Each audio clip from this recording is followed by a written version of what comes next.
জিয়াউর রহমান হচ্ছে পাকিস্তানের পক্ষে কাজ করেছে, আর শেখ মুজিব আর শেখ পরিবার এই আওয়ামী লীগের লোকজন যুদ্ধ করে দেশ স্বাধীন করেছে। এইটা আপনি একজন মানে রণাঙ্গনের যোদ্ধা হিসেবে ইলিয়াস, এটা আমার কাছে একটা উদ্ভট মানে কারো কল্পনা উদ্ভট মনে হয়, কারণ আমি জিয়াউর রহমানের সাথে ছিলাম।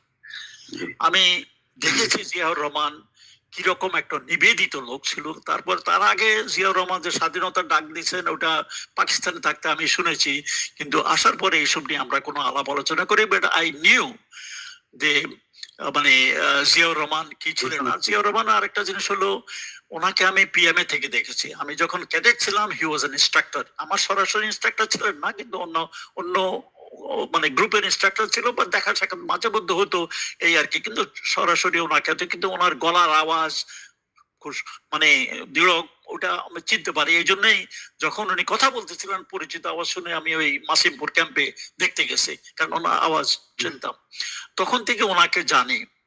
তারপরে যুদ্ধের সময় I became very close to him, because প্রথম দিন থেকেই আমি যখন আমার মানে আর্টিলারির ওই কামান গুলো নিয়ে ট্রেনিং এর প্রায় প্রত্যেক দিনই উনি আসতেন। কৈলাসহর আমার ক্যাম্পে থেকে বেশি দূরে ছিল না, কুকিতলে বেশি দূর ছিল না। উনি প্রত্যেক দিন আসতেন, দেখতেন, বিকজ হি ওয়াজ ভেরি কিন টু সি দ্যাট আমাদের আর্টিলারি অ্যাকশনে যায় যত তাড়াতাড়ি। উনি একদিন আমাকে বলেছেন, উনি উনি আর আর্টিলারি এর আগে ছিল না, মানে ইন্ডিয়ান আর্টিলারি মাঝে মধ্যে উনি ডাকতেন, কিন্তু they are not very effective and is not very happy with. And frankly speaking he didn't want to take much help from India. Whatever ন্যূনতম যা দরকার এর বাইরে উনি নিতে চান নাই। তো এই জন্য উনি যত সম্ভব তাড়াতাড়ি ওনার নিজের আর্টিলারি নিতে চাইলেন।